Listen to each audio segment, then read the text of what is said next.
Dr. Jekyll and Mr. Hyde are the same person? What? Oh, hello. I didn't see you there. My name is Gilang, and today I'd like to talk about gamification. As an avid gamer myself, I'm very much intrigued by this relatively new concept, but which is surprisingly already quite prevalent in a lot of aspects of our daily lives. I'm going to cover briefly what it is, what it entails, where it's applicable, and some challenges that it may face moving forward. I hope you enjoyed the video. Kim defined gamification as transferring some of the positive characteristics of a game into something that is not a game, which includes fun, engaging activities voluntarily partaken that involve goals, rules, and feedback system. But how does it work exactly? So the basic premise is to reward you for your accomplishments, gating progression to thresholds to create a sense of personal and social achievement. In a gamified activity, you'll most likely gain points and level up, which usually provides you with extra benefits. Accrue virtual, or at least virtually useless outside the activity's context in most times, badges and trophies to prove your mastery. Be entered into a leaderboard where you can keep up to date with other users' results, and also get instant feedback from them, etc. Some systems may be more expansive than others.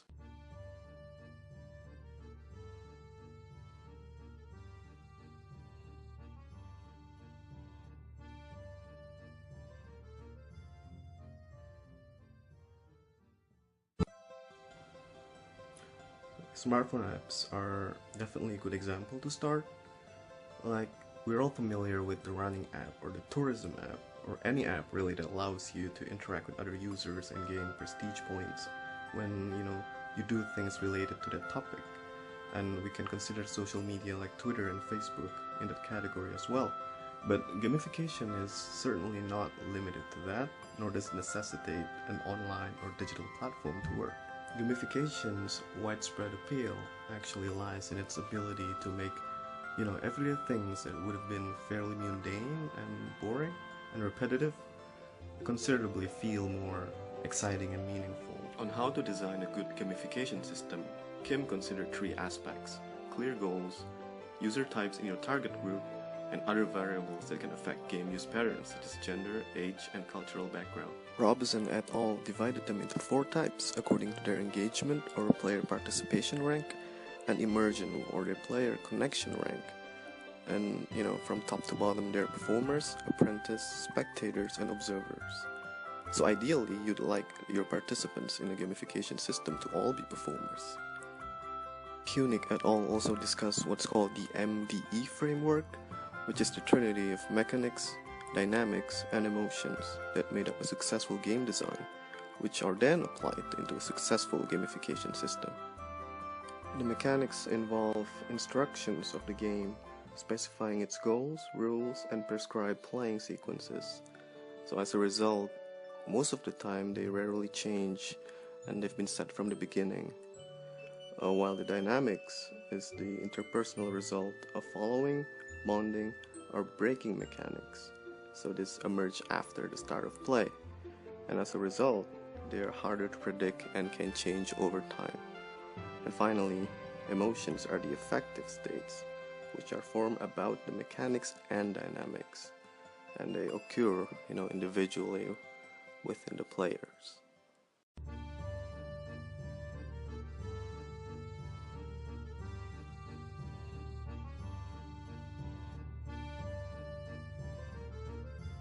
Alright, so now let's try to analyze the hashtag ALC203 Tifit system with this framework.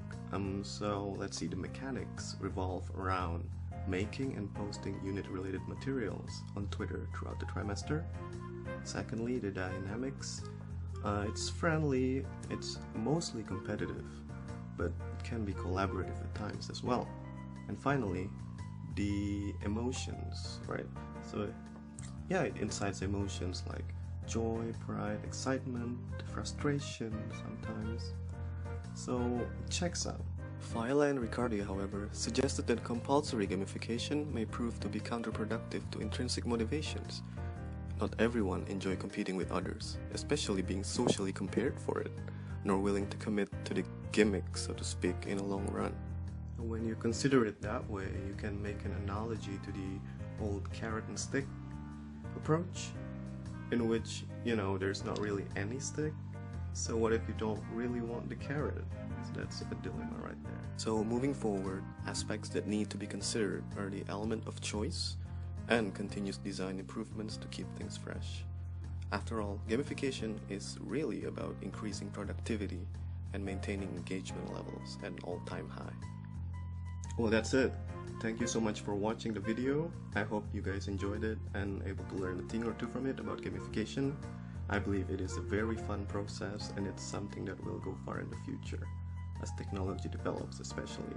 As usual, don't forget to like, comment, and subscribe on the video. The most comments with the most upvotes.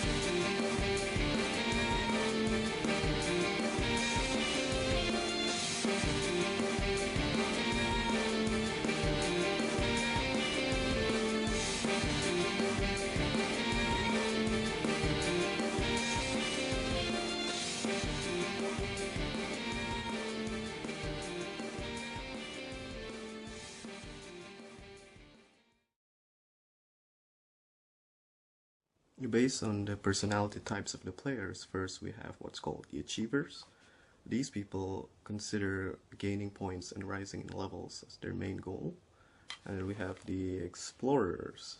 These are people who are most interested in figuring out the internal machinations and how things work within the system. And we have the socializers. Is this green one? I don't know. And these are people who are interested in social relationships, and they consider the game simply as a backdrop to develop relationships with people and to interact. And lastly, we've got what's called killers. These people are interested in just causing distress and, making other people feel miserable. I think these are called trolls these days.